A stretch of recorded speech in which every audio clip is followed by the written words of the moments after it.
Hello everyone, welcome to my UPSC MPPSC assistant professor की मध्य प्रदेश assistant professor 2025 की आपको regular basis पे preparation करवा रहे हैं जनरल स्टडीज पेपर फर्स्ट के लिए। आज जो हम टॉपिक डिस्कस करेंगे ये करंट अफेयर्स है। इसमें नेशनल, इंटरनेशनल और मध्य प्रदेश के करंट अफेयर्स हम डिस्कस करेंगे जो भी इंपॉर्टेंट है हमारे एग्जाम पॉइंट ऑफ व्यू से। टेस्ट सीरीज रेगुलर अवेलेबल है। अगर आपने टेस्ट सीरीज ज्वाइन नहीं की है और आप रेगुलर प्रिपरेशन करना चाहते हैं, प्रैक्टिस करना चाहते हैं, इसमें टेस्ट सीरीज में आपके सिलेबस के कंप्लीट नोट्स प्रोवाइड करवाए जाएंगे। ऑनलाइन टेस्ट दे सकते हैं आप और उस टेस्ट का डिटेल सॉल्यूशन का पीडीएफ भी आपको मिलता है। तो उसके लिए आप वेबसाइट विजिट कर लीजिएगा हमारी, या फिर इस नंबर पे कांटेक्ट करके आप टेस्ट सीरीज ज्वाइन कर सकते हैं। टेस्ट सीरीज का लिंक आपको नीचे डिस्क्रिप्शन में और कमेंट सेक्शन में भी मिल जाएगा। Let's begin. मिशन हिमवीर, यह है मिशन अरुण हिमवीर। मिशन अरुण हिमवीर ये किसने शुरू किया है? अभी रिसेंटली इकोनॉमी को बूस्टअप करने के लिए, अर्थव्यवस्था को बढ़ावा देने के लिए ये मिशन अरुण हिमवीर शुरू किया गया है अरुणाचल प्रदेश सरकार की तरफ से। किसकी तरफ से? अरुणाचल प्रदेश सरकार ने ये शुरू किया है ताकि वो अपनी जो एग्रीकल्चर है, बागवानी है, उसके जो प्रोडक्ट्स हैं वो ज़्यादा से ज़्यादा मार्केट में जा सके। इसके लिए उन्होंने एग्रीमेंट किया है जो आईटीबीपी है और उत्तर पूर्व सीमांत के साथ एक समझौता किया है अपने अर्थव्यवस्था को बढ़ावा देने के लिए। तो ये ध्यान रखना हमें, मिशन अरुण हिमवीर अरुणाचल प्रदेश का है। रायतू भरोसा, रायतू भरोसा है, ये किस सरकार द्वारा शुरू की गई योजना है? तो ये रायतू भरोसा तेलंगाना सरकार ने शुरू किया। किसने किया है? तेलंगाना सरकार ने शुरू किया रायतू भरोसा। और इसमें किसानों को सब्सिडी है, इसमें किसानों को सब्सिडी देने के लिए ये स्कीम शुरू की गई है तेलंगाना सरकार की तरफ से। Google to launch safety engineering centre, Google ने ये लॉन्च किया है सेफ्टी इंजीनियरिंग सेंटर। ये हैदराबाद में। तो ये ध्यान रखना आपको, गूगल ने ये दूसरा एशिया पैसिफिक सेंटर लॉन्च किया है, सेफ्टी इंजीनियरिंग सेंटर हैदराबाद में। इससे पहले टोक्यो में किया था गूगल ने एशिया पैसिफिक का, और दूसरा है हैदराबाद में। गूगल के जो सेफ्टी इंजीनियरिंग सेंटर हैं टोटल 5 ही हैं पूरी दुनिया में। डबलिन में, म्यूनिस में, मालागा में, टोक्यो में और ये हैदराबाद में। बिहार का सेक्स रेशियो ड्रॉप हुआ है और ये ड्रॉप होके हो गया है 882। अभी एक रिपोर्ट आई है, उस रिपोर्ट के अकॉर्डिंग बिहार का जो सेक्स रेशियो है वो ड्रॉप होके 882 हो चुका है। और पहले कितना था? ये 894 था 2022-23 में, और अब 2023-24 में ये 882 हो चुका है। ईगल नेस्ट बर्ड फेस्टिवल 2025, इसका आयोजन कहाँ किया गया है? ये क्वेश्चन अक्सर पूछ लिया जाता है एग्जाम में। ईगल नेस्ट बर्ड फेस्टिवल 2025 का आयोजन, तो अभी जो ईगल नेस्ट हुआ है ये चौथा ईगल नेस्ट हुआ है, इसका ये चौथा संस्करण था। और इसका आयोजन कहाँ किया गया है? अरुणाचल प्रदेश में। कहाँ पे? अरुणाचल प्रदेश में किया गया है। ये याद रखना आपको, ये किया था इसका आयोजन जनवरी में 17 से और 19 जनवरी 2025। Historic records on Gita Jayanti, Gita Jayanti पे क्या हिस्टोरिक रिकॉर्ड बने हैं? तो ये हिस्टोरिक रिकॉर्ड सेट हुए हैं गीता जयंती 2024 की जो मनाई थी उसमें। कहां पे हुए हैं? एक तो भोपाल में और दूसरा कुरुक्षेत्र में। भोपाल और कुरुक्षेत्र। भोपाल में गिनीज वर्ल्ड रिकॉर्ड बना है। लगभग 5000 जो आचार्य हैं उन्होंने कलेक्टिवली रिसाइट किया है गीता के जो वर्ष हैं उनको। और कुरुक्षेत्र में वहां पे भी गिनीज वर्ल्ड रिकॉर्ड बना है। वर्चुअली लगभग 1.5 करोड़ लोग उससे जुड़े थे जो कुरुक्षेत्र में किया था। ये ध्यान रखना है। इंपॉर्टेंट है। India's first yoga policy, India की ये पहली योगा पॉलिसी है। अब ये कहां लागू हो रही है इंडिया की पहली योगा पॉलिसी? ये उत्तराखंड में। उत्तराखंड जिसको देवभूमि भी कहते हैं, ये पहला इंडियन स्टेट होगा है जिसने इंप्लीमेंट किया है डेडिकेटेड एक योगा पॉलिसी। और इस पॉलिसी का क्या मकसद है, क्या उद्देश्य है? वो उत्तराखंड में ग्लोबल हब बनाना चाहते हैं, एस्टेब्लिश करना चाहते हैं फॉर योगा। और उनका है कि ऋषिकेश को वो योगा कैपिटल ऑफ वर्ल्ड बनाना चाहते हैं। इसलिए उत्तराखंड पहला राज्य है देश का जिसने ये लागू किया है योगा पॉलिसी, एक डेडिकेटेड योगा पॉलिसी। नूपीलाल नूमित ये रिसेंटली है जो मणिपुर में किया गया। इसका मणिपुर में रिसेंटली ये नूपीलाल नूमित मनाया गया है। और ये किस लिए था? जो 1904 और 1939 के नूपीलाल विद्रोह में जो न्याय और स्वतंत्रता के लिए लड़ने वाली जो महिलाएं थी उनके साहस को सम्मान करने के लिए एक कार्यक्रम रखा गया था जिसका नाम है नूपीलाल दिवस। नूपीलाल नूमित 2024, ये आपको याद रखना है। हम उतना ही पढ़ रहे हैं जो हमारे एग्जाम पॉइंट ऑफ व्यू से इंपॉर्टेंट है।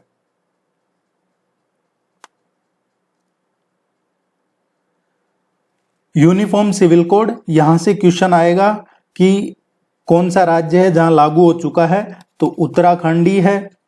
उत्तराखंड ने ये 27 जनवरी 2025 को लागू किया है यूनिफॉर्म सिविल कोड उत्तराखंड में। ये इंपॉर्टेंट है, हमें याद रखना है। यूनिफॉर्म सिविल कोड अब लागू हो चुका है।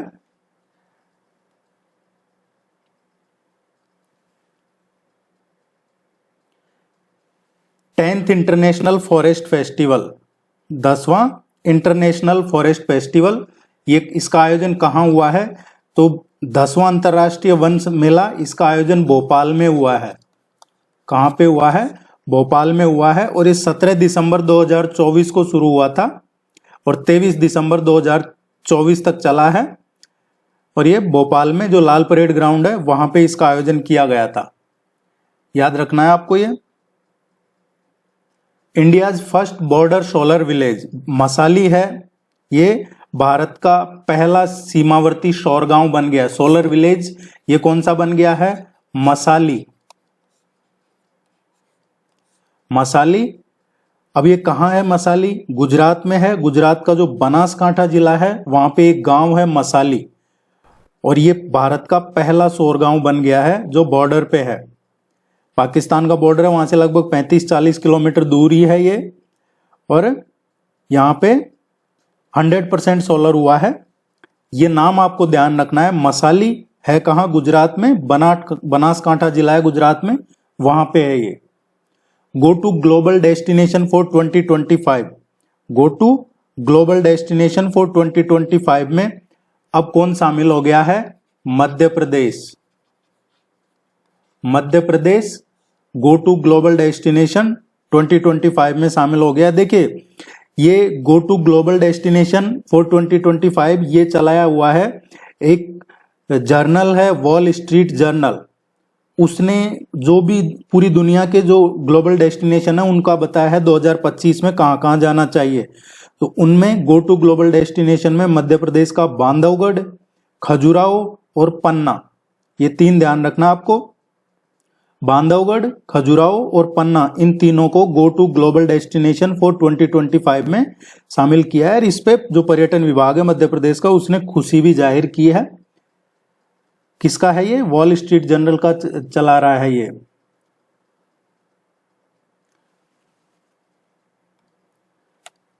लोसर फेस्टिवल है। ये शुरुआत तिब्बतियन कैलेंडर जो लूनी सोलर है उसके हिसाब से साल का पहला दिन माना जाता है। और ये 15 दिनों तक चलता है। बौद्ध धर्म का नववर्ष भी कहा जाता है इसको। और ये अभी इसकी शुरुआत हुई है अभी किया है इसका आयोजन लद्दाख में। कहाँ पे किया गया है? लद्दाख में इसका आयोजन किया गया है, ये ध्यान रखना हमें। लोसर फेस्टिवल लद्दाख का। इसके अलावा इसको और भी कई जगह मनाया है, अरुणाचल, उत्तराखंड, हिमाचल, जम्मू कश्मीर, लेकिन मेन इसका लद्दाख में।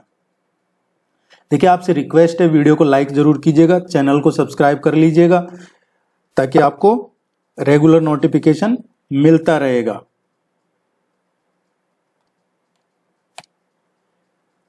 वेस्ट प्रोसेसिंग यूनिट ये शुरू किया गया है इंदौर। कहाँ पे? इंदौर। इंदौर एयरपोर्ट ने लॉन्च किया है ये वेस्ट प्रोसेसिंग यूनिट। किसके साथ मिलकर शुरू किया है? इंडिगो। हर बड़ी कंपनी की एक CSR कहा जाता है उसको, कॉर्पोरेट सोशल रेस्पॉन्सिबिलिटी। उसके तहत वो कुछ सामाजिक कामों में अपना पैसा लगाते हैं, जो भी बड़ी बड़ी कंपनियां हैं। तो उसी के तहत इंडिगो का जो CSR है, इंडिगो CSR इनिशिएटिव, उसने लॉन्च किया है ये जीरो वेस्ट एयरपोर्ट प्रोजेक्ट। और ये कहाँ किया है? अभी इंदौर में।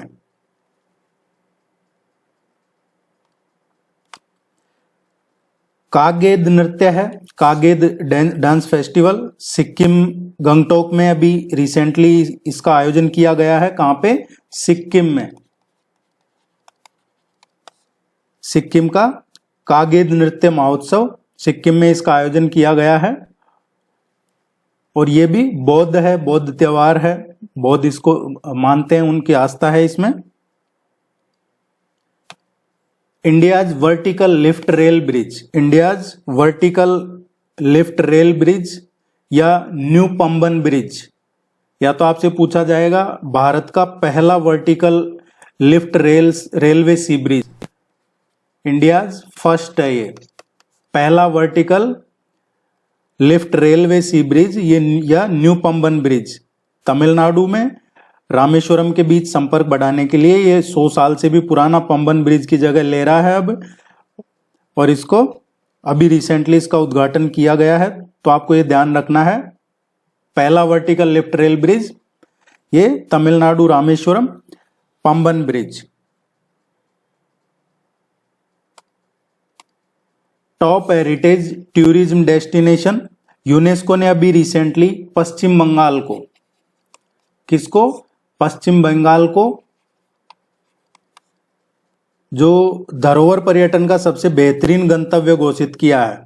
पश्चिम बंगाल के पर्यटन क्षेत्र को अंतर्राष्ट्रीय मान्यता मिली है क्योंकि यूनेस्को ने इसे हेरिटेज पर्यटन के लिए शीर्ष गंतव्य माना है।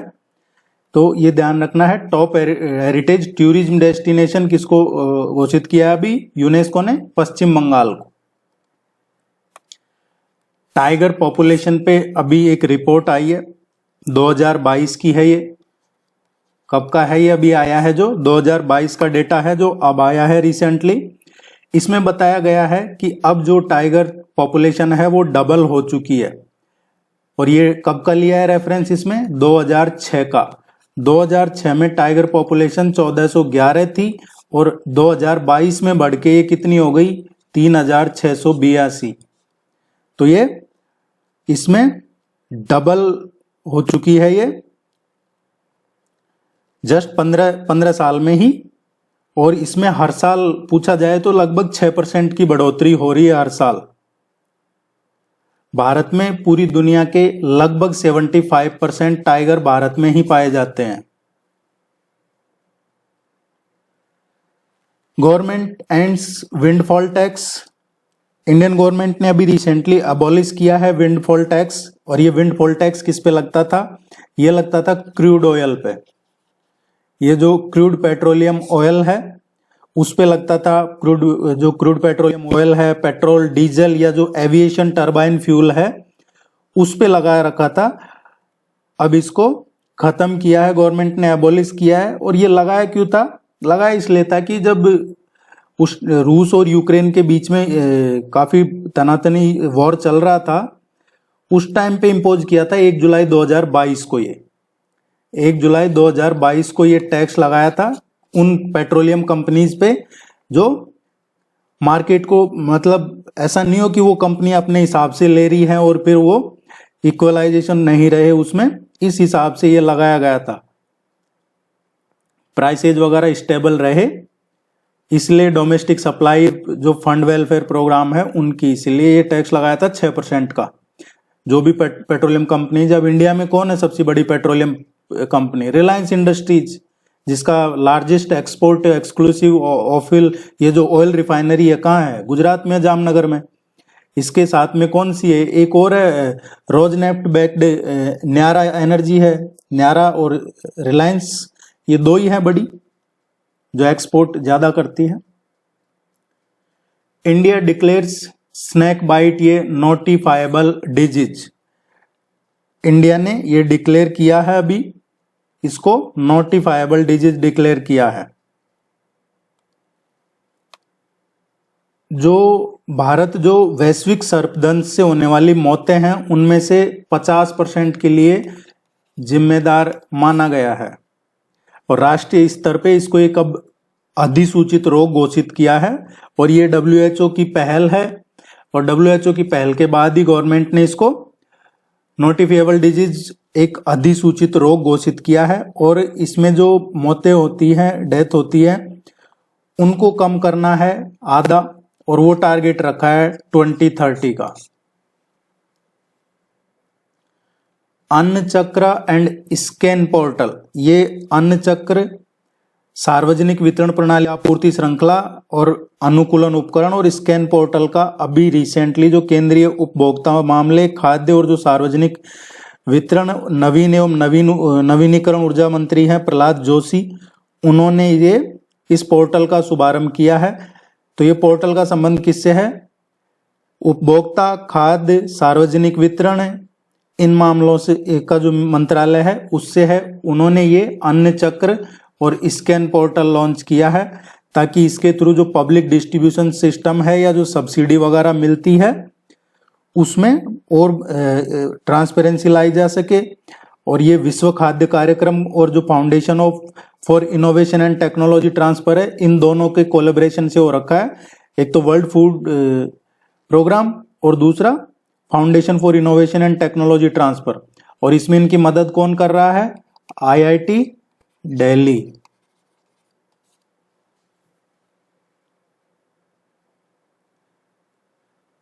UN commission on narcotics drugs, अभी ये चर्चा में क्यों है? भारत ने संयुक्त राष्ट्र के नारकोटिक्स ड्रग्स आयोग का जो 68 एडिशन है, इसका 68वां जो सत्र है, उसकी अध्यक्षता के लिए नॉमिनेट हुआ है। भारत इसका अध्यक्षता करेगा। किसका? संयुक्त राष्ट्र नारकोटिक्स ड्रग्स आयोग जो है उसका। और ये पहली बार है जब देश को इस प्रतिष्ठित भूमिका के लिए चुना गया है। वियना में जो संयुक्त राष्ट्र में भारत के स्थायी प्रतिनिधि राजदूत हैं शंभू S कुमारन, उन्होंने ये अध्यक्षता संभाली है। तो इसकी अध्यक्षता भारत करेगा। अभी 68वां सेशन है इसका। Permanent commission on to women army officer, ये अभी सुप्रीम कोर्ट का एक डिसीजन आया है, सुप्रीम कोर्ट का ऑर्डर, जिसके तहत उन्होंने कहा है सुप्रीम कोर्ट ने कि परमानेंट कमीशन बनाया जाए विमेन आर्मी। अब देखिए, कोई भी परमानेंट कमीशन है उस तरीके के लिए तो क्या है, गवर्नमेंट का काम रहता है, गवर्नमेंट ही बनाती है कानून, नियम, अध्यादेश, ये सब गवर्नमेंट का काम है।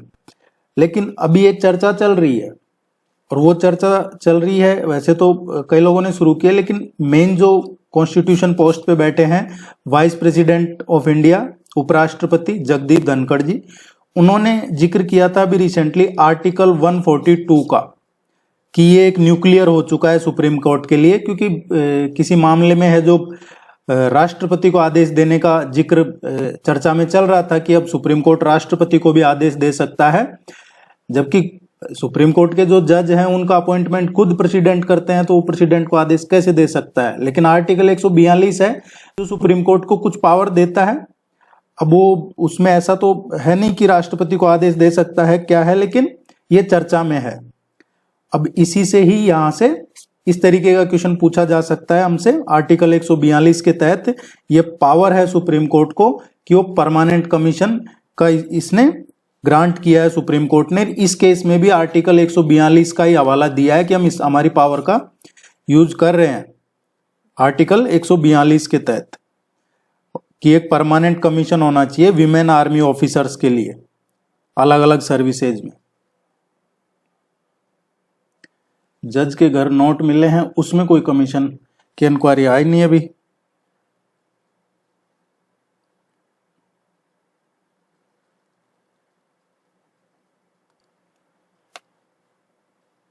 इस कॉन्क्लेव का आयोजन कहाँ किया गया है? इंडिया मैरीटाइम हेरिटेज कॉन्क्लेव 2024, इसका आयोजन किया गया है।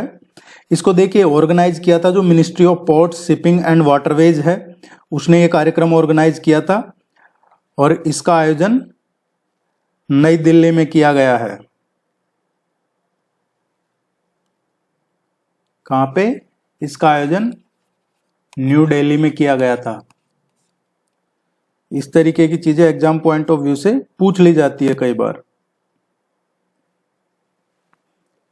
India's green steel taxonomy, India's green steel taxonomy. Bharat ने इस्पात क्षेत्र को कार्बन मुक्त करने या फिर कम कार्बन वाली अर्थव्यवस्था की ओर बढ़ने की जो कमिटमेंट है भारत का, उसके लिए ये शुरू किया गया है। और पहली ग्रीन स्टील टैक्सोनॉमी है ये, पूरी दुनिया में अभी तक इस तरीके का कहीं शुरू नहीं किया है। भारत ने ये दुनिया की पहली ग्रीन स्टील टैक्सोनॉमी शुरू की है। और ये क्या इसका है, जो इस्पात और भारी उद्योग मंत्री जो हैं अभी HD कुमारस्वामी, उन्होंने नई दिल्ली में ही इसका जो पहली ग्रीन स्टील टैक्सोनॉमी है उसको आधिकारिक तौर पे जारी किया है। एनवायरमेंट वगैरह का ध्यान रख के ये शुरू किया गया है। वीडियो को लाइक जरूर कीजिएगा, आप चैनल को सब्सक्राइब कर लीजिए, आपसे रिक्वेस्ट रहेगी। फर्स्ट डायबिटीज बायो बैंक, मधुमेह बायो बैंक भारत का पहला है, ये भी इसलिए इंपॉर्टेंट है। भारत का पहला मधुमेह बायो बैंक ICMR ने किया है स्थापित। ICMR क्या है? भारतीय चिकित्सा अनुसंधान परिषद, इसने ये स्थापित किया है। और ये पहला मधुमेह बैंक बायो बैंक कहाँ स्थापित किया है? चेन्नई में। चेन्नई में इसको स्थापित किया गया है, तो ये ध्यान रखना है। इस तरीके के क्वेश्चन एग्जाम में आ सकते हैं। भारत का पहला मधुमेह बायो बैंक ICMR द्वारा चेन्नई में ये स्थापित किया है। Geo science museum, geo science museum है, ये भी काफी इंपॉर्टेंट है। रिसेंटली जो वाइस प्रेसिडेंट ऑफ इंडिया है श्री जगदीप धनखड़, उन्होंने इनॉग्रेट किया है geological survey of India, geo science museum. कहाँ पे किया है? विक्टोरिया मार्केट ग्वालियर में। तो ये जियो साइंस म्यूजियम कहाँ शुरुआत की है? ग्वालियर, ग्वालियर मध्य प्रदेश में। ये इंपॉर्टेंट है, ये ध्यान रखना है आपको। Geo science museum Gwalior. Russia ने ऑफर किया है वीजा फ्री ट्रेवल इंडियंस के लिए, इंडियंस के लिए वीजा फ्री ट्रेवल 2025, ये रशिया ने ऑफर किया है। देखिए इससे पहले जो भारतीय पिछले साल जाते थे वो लगभग इसको ऑफर करने से पहले 25,000 के आसपास थी भारतीयों की संख्या, और जब ये वीजा फ्री किया है उसके बाद में इसमें लगभग 1.5 गुना की इंक्रीज हुआ है, 1.5 गुना इसमें बढ़ोतरी हुई है एज कंपेयर टू प्रीवियस।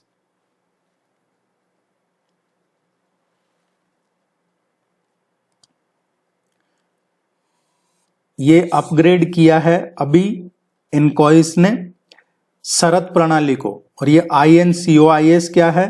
भारतीय राष्ट्रीय महासागर सूचना सेवा केंद्र। यह आपको ध्यान रखना है। Indian national centre for ocean information service, ये इसकी फुल फॉर्म है। इसने रिसेंटली अपग्रेड किया है शरत, और ये शरत क्या है? Search and rescue aid tool. ये क्या है? Search and rescue aid tool, इसकी फुल फॉर्म ध्यान रखनी है आपको। जो समुद्र में ऑपरेशन है उनमें इफेक्टिवनेस लाने के लिए ये किया गया है। ओरिजिनली शरत को कब इंट्रोड्यूस किया था? 2016 में इसको इंट्रोड्यूस किया था। इंडियन कोस्ट गार्ड, नेवी या कोस्टल सिक्योरिटी पुलिस है उसके लिए।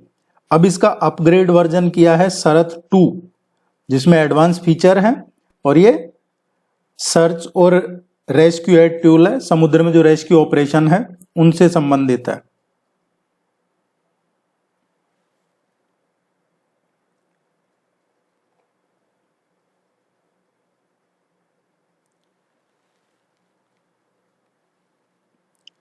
भारत थर्ड लार्जेस्ट एक्सपोर्टर बन गया है। भारत वैश्विक स्तर पे तीसरा सबसे बड़ा स्मार्टफोन निर्यातक बन चुका है। तो अगर पूछा जाए, देखिए स्मार्टफोन में 2018-19 की भी बात कर ले, ज्यादा पुरानी बात नहीं करें, तो 2018-19 में भारत जो स्मार्टफोन एक्सपोर्ट करते हैं, निर्यात करते हैं, उसमें 23वें नंबर पे था। कौन से नंबर पे था? 23वें नंबर पे। और अब 2024 में, जो 2024 का डेटा है अभी हमारे पास, 2025 का नहीं है, ये दिसंबर 2024 का डेटा है, उसके अकॉर्डिंग भारत तीसरे नंबर पे आ गया है। और अगर ट्रम्प ऐसे टैरिफ लगाता रहा चाइना पे, तो हो सकता है वहां से भी, इससे भी और सेकंड पे पहुंच जाए।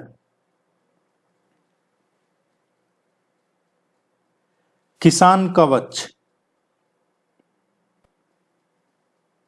इसका संबंध किससे है? इसका संबंध साइंस एंड टेक्नोलॉजी जो मिनिस्ट्री है, केंद्रीय विज्ञान एवं प्रौद्योगिकी मंत्रालय, अभी भारत का पहला स्वदेशी कीटनाशक रोधी बॉडी सूट है।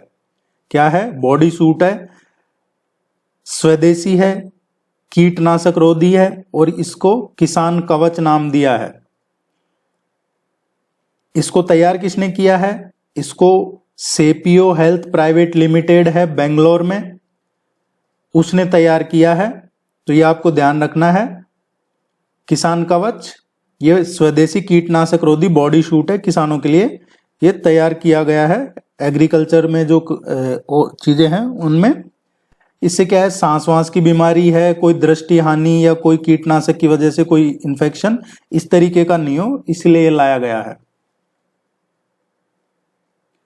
Historic dolphin satellite tagging initiative, Bharat ने ये पहली बार गंगा नदी डॉल्फिन की टैगिंग की है। गंगा नदी डॉल्फिन है, उसको क्या कहा जाता है? प्लेटनिस्टा गंगेटिका, और इसकी पहली बार सैटेलाइट टैगिंग की है। इसके साथ ही ये जो वन्यजीव संरक्षण में, इसमें काफी बड़ा माइलस्टोन माना जा रहा है इसको। और ये ministry of environment and forest climate change है, भारत का जो पर्यावरण, वन और जलवायु परिवर्तन मंत्रालय है, उसके नेतृत्व में शुरू किया गया था ये प्रोजेक्ट डॉल्फिन। और प्रोजेक्ट डॉल्फिन के तहत ही आसाम ने, कहां किया गया है ये? आसाम में। तो ये आपको ध्यान रखना है, भारत ने आसाम में पहली बार गंगा नदी डॉल्फिन टैगिंग की है।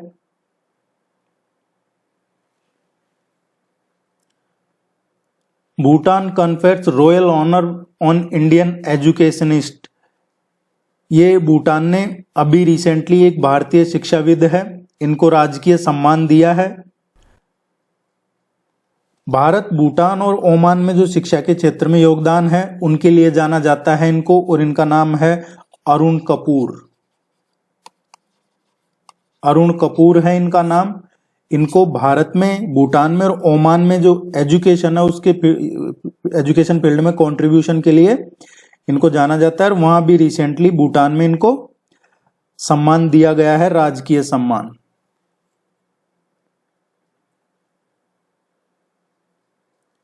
भूटान का भी 117वां राष्ट्रीय दिवस मनाया गया था,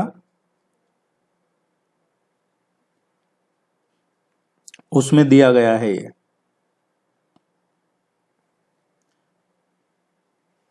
इंडिया का पहला बायो बिटुमिन स्ट्रेच, ये काफी चर्चा में है। पहला, हालांकि गडकरी जी ने इसके बारे में तो काफी पहले चर्चा की थी, जो union minister for road transport and highway है नितिन गडकरी, उन्होंने ये इनोग्रेट किया है। भारत का पहला है, इंडिया का पहला bio bitumen based national highway, जो कौन सा है? NH44। और ये कहाँ से कहाँ तक है, ये किया है इन्होंने, जो ये शुरू कर रहे हैं बायो बिटुमेन का, ये कर रहे हैं मानसर है, मानसार, और ये किस जगह पे है, नागपुर में। इसका जो बायो बिटुमिनस है इसको टेस्ट कर रहे हैं, यूज कर रहे हैं नागपुर महाराष्ट्र में ही, इस जगह पे। इससे कॉस्ट कम हो जाएगी, नई टेक्नोलॉजी, इसके बारे में काफी टाइम से जिक्र कर रहे थे, अब यूज किया है इन्होंने। जस्टिस मदन लोकुर, मदन लोकुर ये क्यों चर्चा में है, क्योंकि अभी इनको रिसेंटली जो यूनाइटेड नेशन का इंटरनेशनल जस्टिस काउंसिल है, यूनाइटेड नेशन की जो आईसीजे है, यूनाइटेड नेशन का आईसीजे, उसमें इनको अपॉइंट किया गया है एज ए चेयरपर्सन।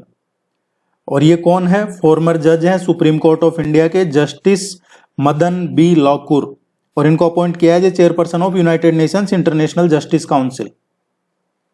ये इंपॉर्टेंट है, ध्यान रखिएगा। राष्ट्र पर्व वेबसाइट एंड ऐप, राष्ट्र पर्व वेबसाइट और ये ऐप है, ये अभी इसको लॉन्च किया गया है। ये किसने इसको शुरुआत की है, ये की है जो डिफेंस मंत्रालय है उनकी तरफ से ये किया गया है।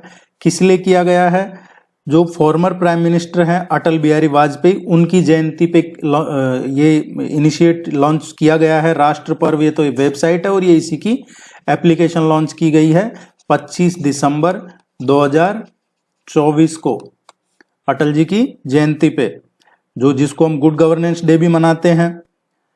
इससे क्या होगा, ये वेबसाइट पे क्या मिलेगा आपको, कोई भी नेशनल इवेंट हो, जैसे 15 अगस्त, 26 जनवरी, या जो बीटिंग रिट्रीट है, बीटिंग रिट्रीट सेरेमनी है, इंडिपेंडेंस डे, रिपब्लिक डे, इनसे रिलेटेड आपको, या कोई भी नेशनल इवेंट है उसकी जानकारी यहाँ मिलेगी। यहाँ लाइव स्ट्रीमिंग, यहाँ से टिकट वगैरह लेना, सीट अरेंजमेंट, रूट का क्या मैप होगा, सारी जानकारी इस वेबसाइट पे मिलेगी। इसके लिए रक्षा मंत्रालय ने राष्ट्र पर्व वेबसाइट और इसका मोबाइल ऐप का शुभारंभ किया गया है।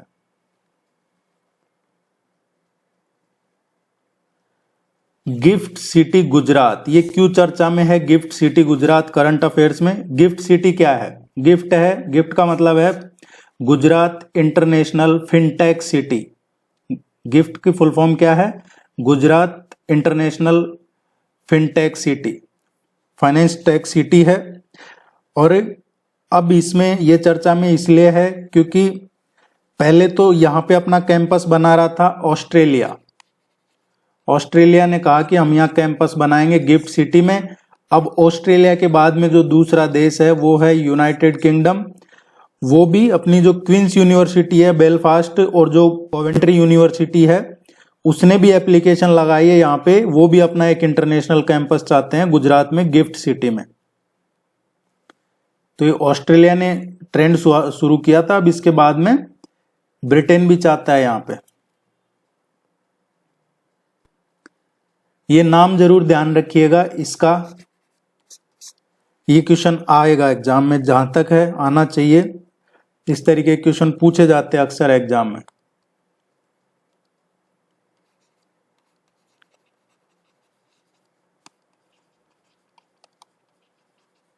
ये है काम्या कार्तिकेयन। पूरी दुनिया की जो 7 ऊंची चोटियां हैं उनपे ये चढ़ने वाली दुनिया की सबसे कम उम्र की माउंटेनियर बन गई है महिला कैटेगरी में। और अब इन्होंने अभी रिसेंटली लास्ट में अंटार्कटिका जो महाद्वीप है उसका माउंट विंसेंट चोटी है, अंटार्कटिका की जो ऊंची चोटी है माउंट विंसेंट, उसको फतेह करने के साथ ही ये हासिल किया है इन्होंने। इससे पहले जो 6 महाद्वीप हैं उनकी जो सबसे ऊंची चोटी है वो फतेह कर चुकी है, वहां चढ़ चुकी है। ये माउंट किलिमंजारो है, माउंट एल्ब्रस है, माउंट कोसियजनकोय है, या फिर माउंट एकानकागुआन है, या फिर माउंट एवरेस्ट है, माउंट डेनाली है। ये नाम आपको ध्यान रखना है। काम्या कार्तिकेयन और काम्या माउंट एवरेस्ट पे चढ़ने वाली दुनिया की दूसरी सबसे कम उम्र की महिला पर्वतारोही भी बन गई है। और ये कहाँ की है? मुंबई की है, 12वीं में पढ़ती है, नेवी चिल्ड्रन स्कूल की ये स्टूडेंट है। नाम ध्यान रखना आपको। दुनिया की जो 7 कॉन्टिनेंट्स हैं उनकी जो माउंटेन पीक है हाईएस्ट उनको क्लेम किया है, यंगेस्ट गर्ल बनी है। और ये 24 दिसंबर को इन्होंने ये किया है।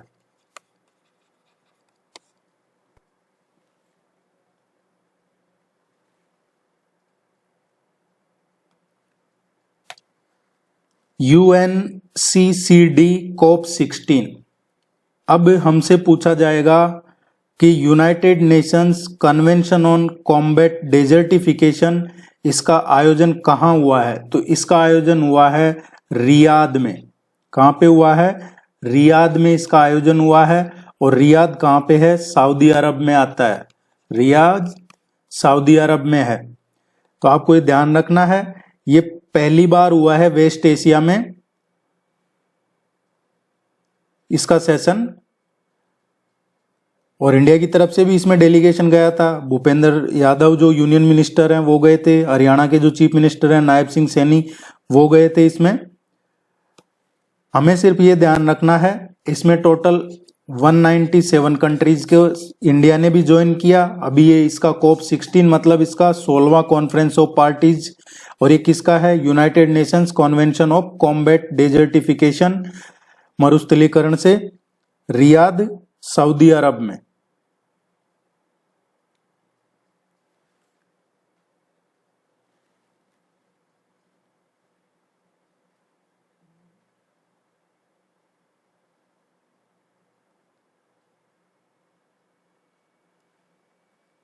मुर्दू फर्नांडो ये क्यों चर्चा में है? ये फीमेल चीफ जस्टिस बनी है अभी, दूसरी ऐसी महिला है जो मुख्य चीफ जस्टिस बनी है, मुख्य न्यायाधीश बनी है ये श्रीलंका में। कहां पे?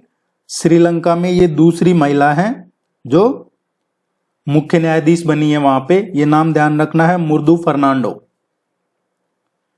China opens first atmospheric monitoring station. China ने ये पहला एटमॉस्फेरिक मॉनिटरिंग स्टेशन कहां ओपन किया है? तो चाइना ने शुरू किया है अंटार्कटिका में। चीन ने अंटार्कटिका में अपना पहला वायुमंडलीय निगरानी स्टेशन खोला है जो महाद्वीप पर अपनी शोध या उसकी जो प्रेजेंस है उसको दिखाएगा। पूर्वी अंटार्कटिका में है ये लार्समैन हिल, ईस्टर्न अंटार्कटिका में लार्समैन हिल्स है, वहां पे इन्होंने ये जोंगसान राष्ट्रीय वायुमंडलीय पृष्ठभूमि स्टेशन खोला है।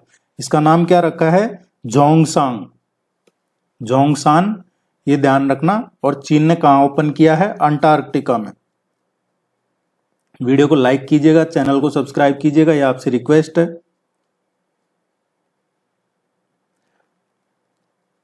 नामीबियाज फर्स्ट फीमेल प्रेसिडेंट। नामीबिया ने नंदी नदेतवा को, किसको? नंदी नदेतवा को पहली महिला राष्ट्रपति के रूप में चुना है।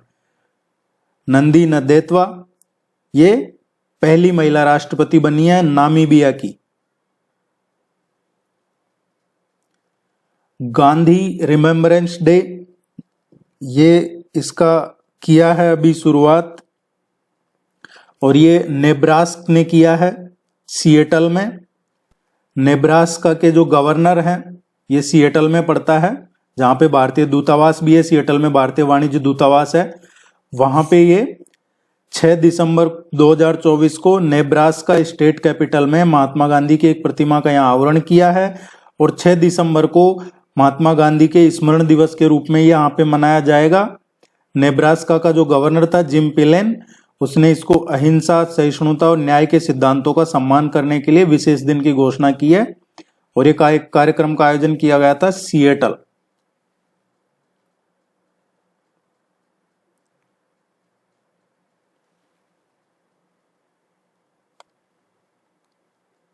ये जो मेरियम वेबस्टर पिक है, इसने polarisation as word of the year 2024 माना है। किसको? Word of the year 2024 polarisation, जिसको ध्रुवीकरण कहते हैं। और ये अमेरिका में जो चुनाव हुए हैं उसमें जो कल्चरल पॉलिटिकल डिवाइडेंड या इस तरीके की चीजें देख के, और ये मेरियम वेबस्टर ने अनाउंस किया है पोलराइजेशन को 2024 का word of the year.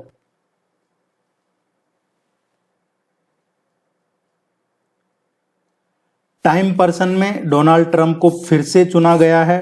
Time person of the year किसको चुना गया है? ये डोनाल्ड ट्रंप को फिर से चुना गया है time person of the year.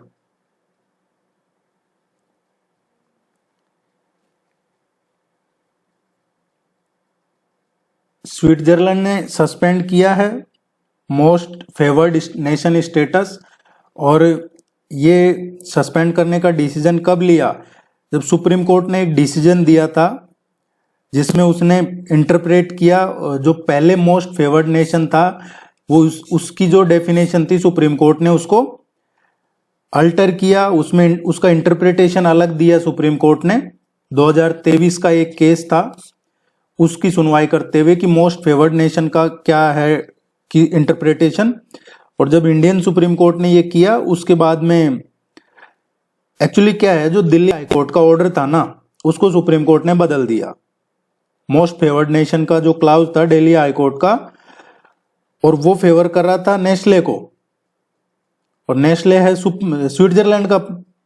तो जो नेस्ले है स्विट्जरलैंड का, इसलिए स्विट्जरलैंड क्या करता था पहले 5% टैक्स लगाता था।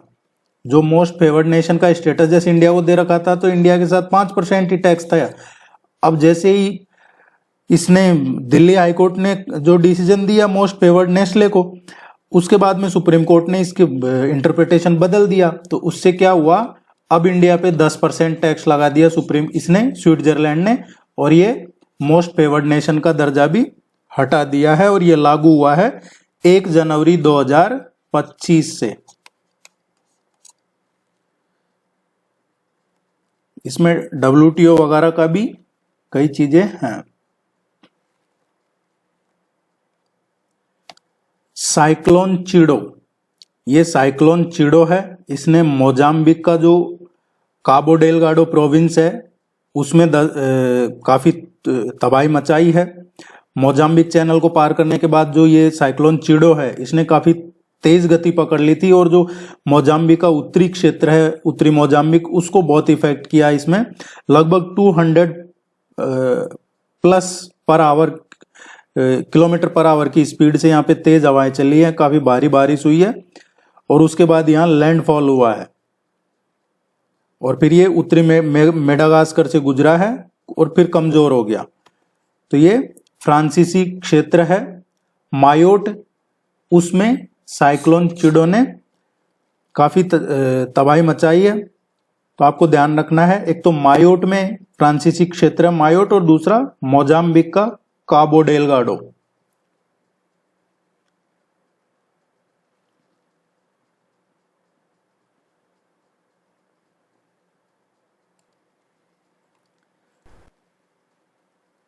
ये फुटबॉल खिलाड़ी रहे हुए हैं, पूर्व फुटबॉलर है मिखाइल केवेल्सविली।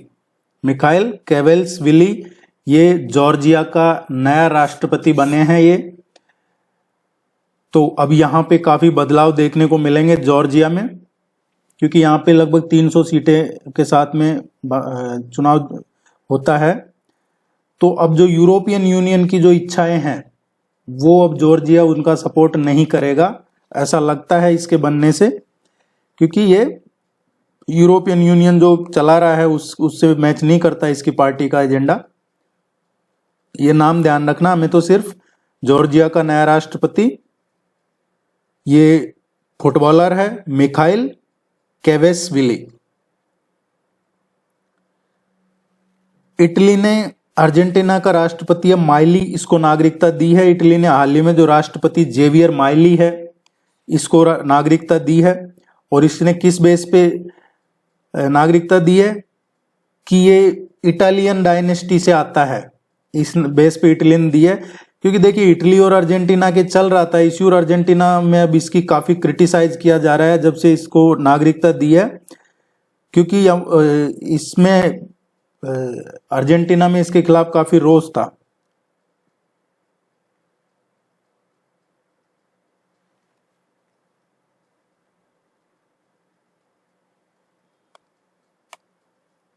ये सिर्फ जहरीला ही नहीं है, दुनिया का सबसे खतरनाक पौधा है जिम्पी जिम्पी। ये जिम्पी जिम्पी नाम ध्यान रखिएगा, जिम्पी जिम्पी। और इसको वैज्ञानिक रूप से कहा जाता है डेंड्रोक्नाइड मोरोइड्स। डेंड्रोक्नाइड मोरोइड्स के नाम से जाना जाता है। दुनिया का सबसे जहरीले पौधे के रूप में अब इसको ये कुख्यात हो चुका है। मेनली ये कहाँ पाया जाता है? ज्यादातर ऑस्ट्रेलिया, इंडोनेशिया, मोलुकास के जो वर्षावन है, रेन फॉरेस्ट, वहां पे पाया जाता है ज्यादातर। और इस पौधे के संपर्क में आने से काफी भयंकर दर्द होता है, जिससे एक समय में जैसे गर्म एसिड डाल दिया हो वैसा जलता है इससे। और इसका इफेक्ट काफी महीनों तक रहता है। चुभने वाला पेड़ भी कहते हैं इसको। तो ये नाम ध्यान रखना आपको, gympie gympie, deadly plant. Golan Heights, ये थ्रू आउट चर्चा में रहता है। गोलन हाइट्स, गोलन हाइट्स ये हमेशा चर्चा में रहता है। अभी चर्चा में इसलिए है क्योंकि इजराइल ने क्या किया है, गोलन हाइट्स में इसने बस लोगों को रहने की मंजूरी दी है। मतलब यहाँ बस्तियां बसा रहा है इजराइल, विस्तार दे रहा है अपने आप को। होता भी यही है, जब जब इजराइल को के साथ युद्ध किया है किसी ने, या इजराइल को छेड़ा है, तो वो क्या करता है और अपना विस्तार कर लेता है और जो जमीन है उसको कब्जा कर लेता है। तो अभी भी ये जैसे ये गाजा हुआ, अभी 7 अक्टूबर की घटना हुई, उसके बाद से इजराइल ने वहां तो खाली कर दिया गाजा तो, लेकिन अब ये उसके साथ साथ अभी गोलन हाइट्स है, ये गोलन हाइट्स यहाँ पे बस्तियां बसा रहा है। इसलिए चर्चा में गोलन हाइट्स क्या है, इजराइल के लिए एक मिलिट्री पॉइंट ऑफ व्यू से, सैन्य दृष्टिकोण से देखा जाए तो बहुत इंपॉर्टेंट है। क्योंकि गोलन हाइट्स ये जो जहां से ये सीरिया और लेबनान दोनों को कंट्रोल करता है, और ये इसकी सुरक्षा रणनीति का हिस्सा है ये जो ये बस्तियों का विस्तार कर रहा है इजराइल गोलन हाइट्स में। सीरिया और लेबनान को कंट्रोल करेगा यहां से अब ये, क्योंकि गाजा तो अब रहा नहीं, वहां तो काफी तबाही मचाई है। Moldova joins international solar alliance. Moldova ने अंतर्राष्ट्रीय सौर गठबंधन में सदस्यता ले ली है। इंटरनेशनल सोलर अलायंस है, ये हमने ही बनाया है इसको। भारत ही इसका अध्यक्ष था जब इसकी शुरुआत की थी, भारत ने की थी। इसका हेडक्वार्टर भी गुरुग्राम में है, हरियाणा में। मोल्दोवा से पहले ज्वाइन किया था आर्मेनिया ने। आर्मेनिया 104वां कंट्री था और मोल्दोवा बन गया 105वां पूर्ण सदस्य की बात हो रही है। वैसे तो कई कंट्री जुड़े हुए हैं, लेकिन पूर्ण जो मेंबर हैं, फुल मेंबर, वो 105वां अब मोल्दोवा बन गया है।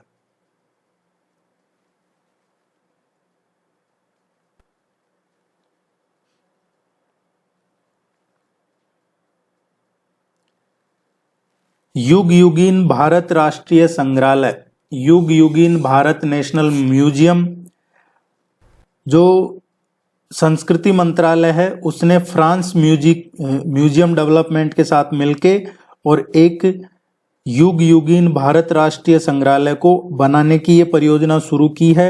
ये नई दिल्ली में जो नॉर्थ और साउथ ब्लॉक है राष्ट्रपति भवन के आसपास का, वहां ये बनाया जाएगा। सेंट्रल विस्टा प्रोजेक्ट का सुना होगा, उसी का पुनर्विकास परियोजना है, उसकी आधारशिला के रूप में ये काम करेगा। आपको नाम ध्यान रखना है, युग युगीन भारत राष्ट्रीय संग्रहालय को किसके सहयोग से विकसित किया जाएगा? फ्रांस के सहयोग से। और जो ये बना रही है कंपनी, उसका दुनिया में बड़ी बड़ी काफी फेमस अट्रैक्टिव चीजें बनाने का इसका रहा है रिकॉर्ड। ऐतिहासिक इमारतें बनाई है कई इसने, जैसे ग्रैंड्स प्रोजेक्ट्स देखे जाए तो उसमें से लोवर है, या फिर ग्रैंड पैलेस, या फिर होटल डेला मेरीन है, उसी वही बनाएगा यहाँ पे इसको। तो Yuva Yugeen Bharat national museum India France से बनवा रहा है। ये एक्स IMF चीफ है जिसको सजा मिली है, करप्शन के चार्जेस लगे हैं इस पे। अंतर्राष्ट्रीय मुद्रा कोष का ये पूर्व प्रबंध निदेशक था, ये सुनता नहीं था जब ये था जब। और ये कौन था? स्पेन का उपराष्ट्रपति था, जो स्पेन है उस स्पेन का उपराष्ट्रपति रहा हुआ है ये, उप प्रधानमंत्री, सॉरी, रोड्रिगो राटो। तो इसका नाम ध्यान रखिएगा, रोड्रिगा राटो। इसको अभी रिसेंटली 4 साल और 9 महीने की जेल की सजा सुनाई है। इसने रोड्रिगा राठौर ने टैक्स चोरी की है, धन शोधन और भ्रष्टाचार के मामले में दोषी पाया गया है और ये आईएमएफ का चीफ रहा हुआ है पहले। अंतर्राष्ट्रीय मुद्रा कोष का। टोंगा इलेक्ट्स, टोंगा ने Aisake Valu Eke as a new prime minister. तो एसाके वालू एके को टोंगा ने नया प्रधानमंत्री चुना है, ये टोंगा का नया प्रधानमंत्री बना है।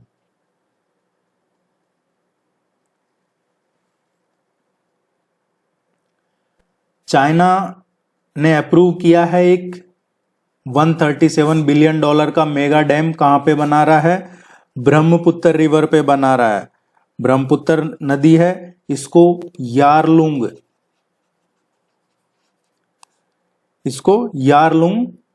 जांगबो के नाम से जानते हैं तिब्बत में।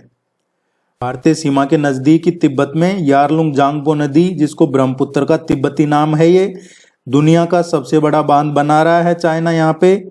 और भारत ने इसको लेके चिंताएं जाहिर की है, ना सिर्फ एनवायरमेंट की और भी कई चिंताएं जाहिर की है, क्योंकि ये बांध चीन को क्या करेगा, जो जल का प्रवाह है उसको नियंत्रित करने में, या फिर भारी मात्रा में पानी छोड़ सकता है वो यहाँ से। अगर वो दुनिया का सबसे बड़ा डैम बना रहा है ब्रह्मपुत्र की वजह से, तो जो नॉर्थ ईस्ट का रीजन है, स्पेशली आसाम वगैरह, यहाँ पे बाढ़ आती है। अब अगर वो दुनिया का सबसे बड़ा डैम, और आप देखिए वो डैम बना भी कहाँ रहा है, ये ब्रह्मपुत्र रिवर आ रही है यहाँ से। अब ये रिवर यू टर्न लेती है। अब ये रिवर जहां से यू टर्न लेती है ना, यू टर्न लेकर यहां से अरुणाचल प्रदेश में एंट्री करती है। तो ब्रह्मपुत्र नदी जहां से यू टर्न लेती है वहीं पे ये डैम बना रहा है। तो इस डैम में ज्यादा फ्लो से पानी जाएगा, पूरा फ्लो इस डैम तक मेंटेन रहेगा, और ये जब चाहेगा जब पूरा डैम में पानी रोकेगा, और जब चाहेगा जब यहाँ छोड़ के और बाढ़ लाएगा। तो ये अभी इसने अनाउंस किया है कि ये बनाएगा। अभी देखते हैं क्या बनाता है, क्योंकि चाइना अनाउंस करता है जो प्रोजेक्ट आधे से ज्यादा उसके पूरे होते नहीं है। उसने श्रीलंका में भी, इधर मालदीव में भी, पाकिस्तान में भी कई जगह उसने बड़े बड़े प्रोजेक्ट अनाउंस किए, पर अभी उसने नेपाल के साथ BRI में साइन किया है, जबकि चर्चा अभी चल रही है। लेकिन नेपाल के साथ तो BRI में उसने 2016-17 में ही साइन कर लिया था। जो चाइना का बोर्ड एंड रोड इनिशिएटिव है चीन की, उसमें 2017 में साइन कर लिया था, लेकिन उसके बाद से कुछ भी नहीं हुआ। यही हाल पाकिस्तान में जो CPEC क्या बोलते हैं उसको, चाइना पाकिस्तान इकोनॉमिक कॉरिडोर, उसका भी यही हाल है। चाइना ऐसे ही करता है, प्रेशर बिल्ड करता है वो। गूगल अपॉइंटेड प्रीति लोबाना एज इंडिया हेड। गूगल ने ये अपॉइंट किया है प्रीति लोबाना को भारत में कंपनी का कंट्री प्रबंधक एवं उपाध्यक्ष। तो आपको ये ध्यान रखना है, गूगल ने प्रीति लोबाना को भारत के लिए अभी अपना नया कंट्री मैनेजर बनाया है। प्रीति लोबाना से पहले कौन थे? प्रीति लोबाना से पहले बना रखे थे संजय गुप्ता को। किसको? संजय गुप्ता कंट्री हेड था गूगल का भारत में। और मेटा के बाद, मेटा फेसबुक की जो कंपनी है, उसके बाद गूगल दुनिया की ऐसी दूसरी बड़ी कंपनी है जिसने कंपनी की कमान किसी महिला को दी है। और जो पहले संजय गुप्ता थे, संजय गुप्ता को अब उसने पूरा एशिया पैसिफिक रीजन का अध्यक्ष बना दिया है। Brand ambassador for kho kho world cup. Kho kho world cup 2025, इसका ब्रांड एम्बेसडर किसे नियुक्त किया गया था? खो खो वर्ल्ड कप 2025 हो चुका है अब ये, और इसका जो ब्रांड एम्बेसडर नियुक्त किया था ये सलमान खान को किया गया था। जो बॉलीवुड एक्टर है सलमान खान, इसको खो खो महासंघ ने आधिकारिक तौर पे ब्रांड एम्बेसडर नियुक्त किया था विश्व कप का। वीडियो को लाइक कीजिएगा, चैनल को सब्सक्राइब कीजिए, और टेस्ट सीरीज ज्वाइन करना है आपको तो टेस्ट सीरीज के लिए इस नंबर पे कांटेक्ट कर लीजिए। आपको रेगुलर बेसिस पे यहाँ से नोट्स, टेस्ट, इनका PDF डिटेल सॉल्यूशन के साथ आप ऑनलाइन टेस्ट दे सकते हैं, उसका डिटेल सॉल्यूशन PDF में पढ़ सकते हैं, और फिर आपको यहाँ पे रिवीजन भी करवाया जाएगा। आप अगर रेगुलर टेस्ट सीरीज फॉलो करते हैं, फिर आपको जनरल स्टडीज में कोई टेंशन, कोई फिक्र लेने की जरूरत बिल्कुल नहीं है। वी रामा सुब्रमण्यम, इनको अपॉइंट किया है एनएचआरसी चेयरमैन।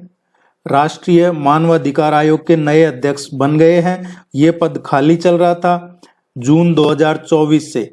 जून 2024 को जो अरुण मिश्रा थे, जस्टिस अरुण मिश्रा जो रिटायर हुए थे, वो 1 जून 2024 को उनका कार्यकाल पूरा हो गया था एनएचआरसी से। नेशनल ह्यूमन राइट्स कमीशन है ये। अब इसका नया अध्यक्ष बनाया गया है जस्टिस राम सुब्रमण्यम को, वी राम सुब्रमण्यम, जस्टिस राम सुब्रमण्यम। ये इंपॉर्टेंट क्वेश्चन है। Champions of the earth award 2024, champions of the earth award 2024 ये किसे दिया गया है?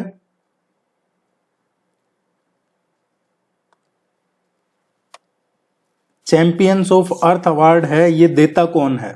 ये यूएनईपी देता है, यूनाइटेड नेशंस का जो एनवायरनमेंट प्रोग्राम है, संयुक्त राष्ट्र पर्यावरण कार्यक्रम, वो प्रदान करता है चैंपियंस ऑफ अर्थ पुरस्कार।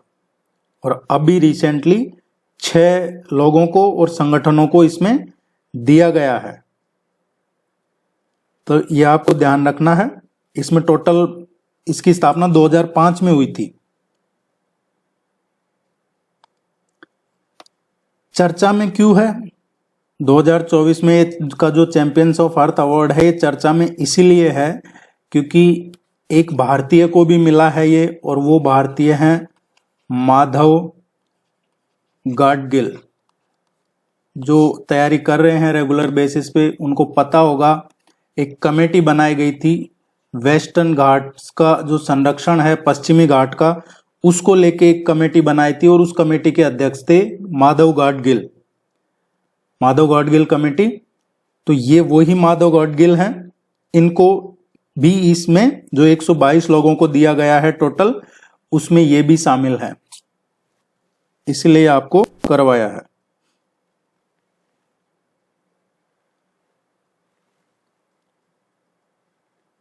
यूनेस्को एशिया पैसिफिक अवार्ड 2024, सांस्कृतिक विरासत संरक्षण के लिए 2024 यूनेस्को एशिया प्रशांत पुरस्कार ये इसीलिए करवा रहे हैं क्योंकि 2 भारतीय विरासत हैं, उनको भी इसमें लिया गया है। 2 भारतीय विरासत संरक्षण परियोजना तमिलनाडु में है, ये अवध सहायेश्वर मंदिर संरक्षण परियोजना, और महाराष्ट्र में है बीजेपी सीआई संरक्षण योजना। इसने सांस्कृतिक विरासत संरक्षण 2024 के लिए यूनेस्को एशिया प्रशांत पुरस्कार जीत के और वैश्विक मान्यता प्राप्त की है। तो एक तमिलनाडु की और दूसरी ये महाराष्ट्र की है। दोनों का ध्यान रखना है, Tamil Nadu and Maharashtra. Global sustainability film award, global sustainability film award है, ये किसे दिया गया है? अभी कुम्बाया स्टोरी है, एक इंडियन फिल्म है, कुम्बाया स्टोरी। इसने जीता है ये global sustainability film award, Kumbaya story. एक तरीके से ये एक इंस्पिरेशनल पिक्चर है जो विमेन्स ट्रांसफॉर्मेशन पे है, मतलब महिला सशक्तिकरण से जुड़ी हुई पिक्चर है ये कुम्बाया स्टोरी।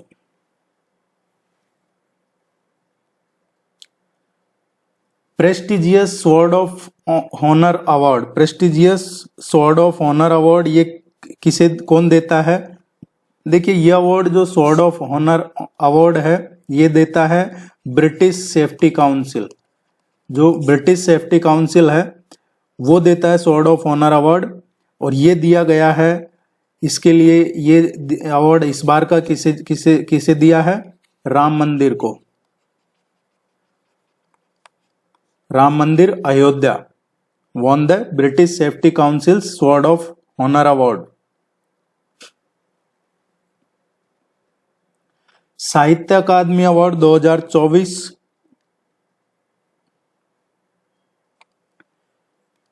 इसका पूरा डिटेल में पढ़िएगा। साहित्य अकादमी अवार्ड 2024 यह भी 21 भाषाओं में रिसेंटली ये पुरस्कारों की घोषणा की है, जिसमें 8 कविताएं हैं।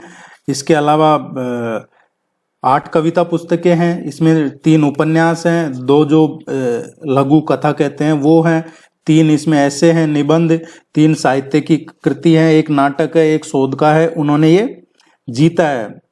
भारतीय जो साहित्य का क्षेत्र है उसमें सर्वोच्च मान्यता प्राप्त अवार्ड है ये साहित्य अकादमी अवार्ड। इसका डिटेल में करवाएंगे separate. FIFA world cup host unveiled for 2030 and 2034। देखिए 2030 और 2034 का फीफा कहाँ होगा, ये अभी इसका घोषणा हो चुकी है और इस तरीके के क्वेश्चन एग्जाम में पूछे जा सकते हैं। इसका जो बिडिंग प्रोसेस है, जो बिड किया गया है, इसमें जो बिडिंग प्रोसेस है उसकी काफी आलोचना की जा रही है। फीफा वर्ल्ड कप के लिए जो अभी ये अनाउंस किया है, इसका जो बिडिंग प्रोसेस है उसकी बहुत आलोचना की जा रही है। 2030 के लिए जॉइंटली चुना गया है मेंस फुटबॉल वर्ल्ड कप में स्पेन, पुर्तगाल और मोरक्को। 2003 का स्पेन, पुर्तगाल और मोरक्को, ये 2030 का करेंगे। और इसमें एडिशनल मैच हैं जो कई अर्जेंटीना, प्रागवे या उरुग्वे वहां पे भी करवाए जाएंगे 2030 के। जबकि 2034 है, 2034 का ये सऊदी अरब में होगा, सऊदी अरेबिया। तो इसका जो बिड है उसकी काफी आलोचना की जा रही है। जो प्रोसेस है, कुछ एब्सेंट रहे हैं लोग।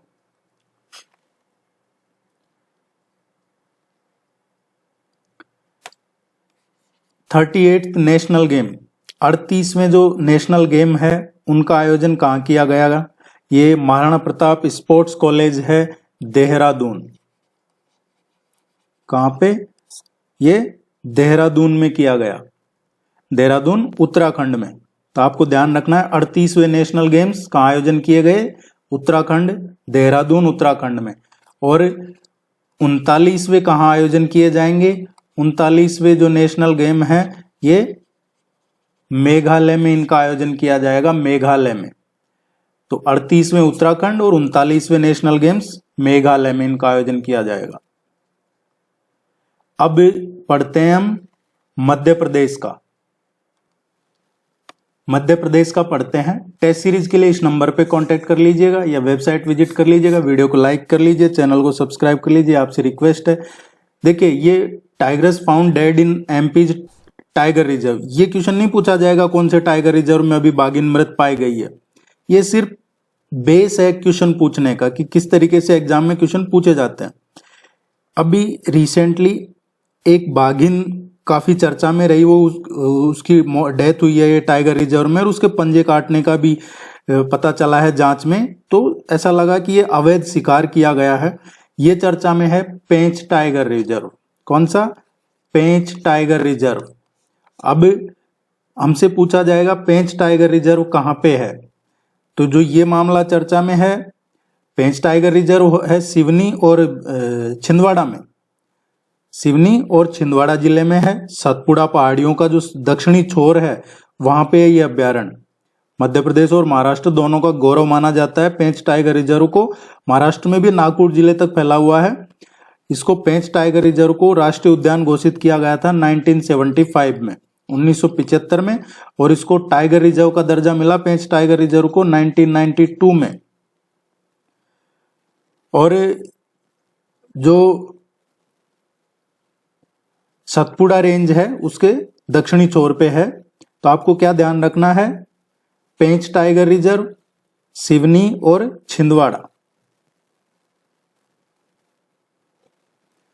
Violation of forest rights act, Madhya Pradesh में अभी ये चर्चा में था। वन अधिकार अधिनियम का उल्लंघन किया, और फिर इसके चर्चा में आने के बाद में जो ट्राइबल मिनिस्ट्री है, जो जनजातीय कार्य मंत्रालय है, उनको एक लेटर जारी करना पड़ा बाकायदा।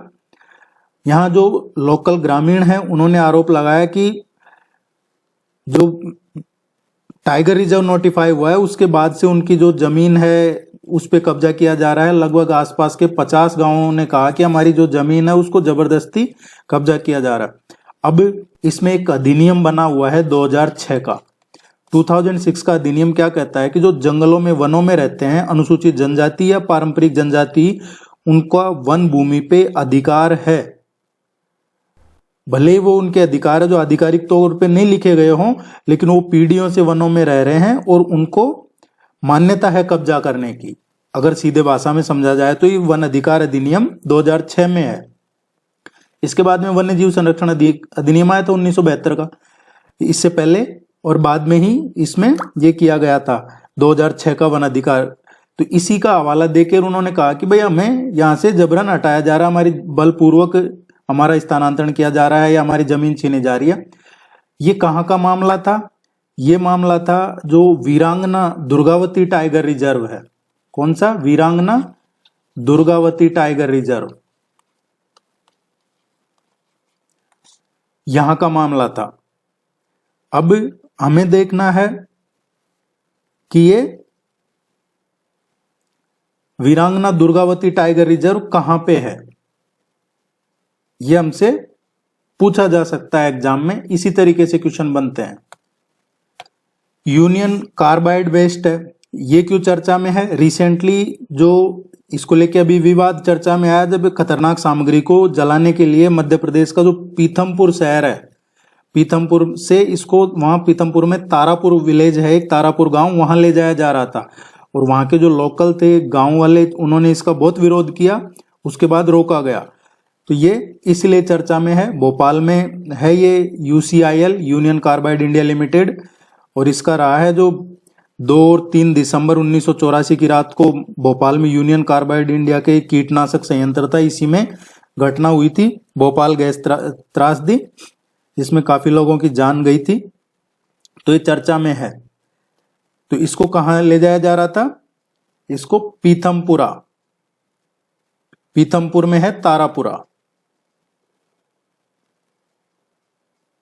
अभी ये सुनवाई स्थगित की है। रिसेंटली एक PIL लगाई गई थी, और वो PIL किस लिए लगाई थी? एक टाइगर रिजर्व है जिसमें 11 जंगली हाथी हैं, उनकी मृत्यु का मुद्दा उठा बांधवगढ़ टाइगर रिजर्व में। गवर्नमेंट ने कहा कि हमने एक कमेटी बनाई जिसमें एक चेयरमैन है और 6 एक्सपर्ट हैं, उनकी कमेटी बनाई। उसके बाद जो PIL लगाई थी हाईकोर्ट में, उसको सुनवाई, उसको PIL को जो स्थगित कर दिया गया है। सरकार कह रही है कि भाई ये छत्तीसगढ़ से मध्य प्रदेश की तरफ जो घूमने वाले हैं हाथी वगैरह, ये हाथी आते हैं। अब इसी के साथ लेकिन ये बांधवगढ़ टाइगर रिजर्व चर्चा में आ गया। बांधवगढ़ टाइगर रिजर्व का वाकया है 11 हाथियों की डेथ का। बांधवगढ़ टाइगर रिजर्व कहां पे है? ये उमरिया जिले में है, उमरिया जिले में है बांधवगढ़ टाइगर रिजर्व। विंध्याचल की जो पहाड़ियां हैं वहां पे है ये। बांधवगढ़ का फोर्ट भी है यहाँ पे फेमस, और ये जो रॉयल बंगाल टाइगर्स है उनके लिए फेमस है बांधवगढ़ टाइगर रिजर्व। इसको राष्ट्रीय उद्यान घोषित किया गया था कब? 1968 में, और टाइगर रिजर्व घोषित किया गया इसको 1993 में। त्वरित प्लेटफॉर्म, मध्य प्रदेश में त्वरित प्लेटफॉर्म शुरू किया है मध्य प्रदेश हाईकोर्ट ने। जो मध्य प्रदेश हाईकोर्ट है उसने ये त्वरित प्लेटफॉर्म शुरू किया है, ताकि वो जो वारंट जारी करता है या समन जारी करता है उसको सही ढंग से सुव्यवस्थित तरीके से लागू कर सके। त्वरित की फुल फॉर्म क्या है? Transmission of warrant, summon and reports by information technology. ये डिजिटल प्लेटफॉर्म है जो प्लेटफॉर्म न्यायाधीशों को केस की स्थिति या उनकी ऑनलाइन कुशलतापूर्वक निगरानी करने की भूमिका अनुमति देता है। तो आपको ध्यान रखना है, मध्य प्रदेश हाईकोर्ट का है त्वरित प्लेटफॉर्म। उम्मीद है यह आपको यूजफुल रहा होगा। All the very best, good luck, thank you very much. जाते जाते वीडियो को लाइक कीजिएगा, चैनल को सब्सक्राइब कीजिए। टेस्ट सीरीज के लिए लिंक अवेलेबल है कमेंट सेक्शन में, या उस नंबर पे ऊपर कांटेक्ट कर लीजिएगा। Thank you, good luck.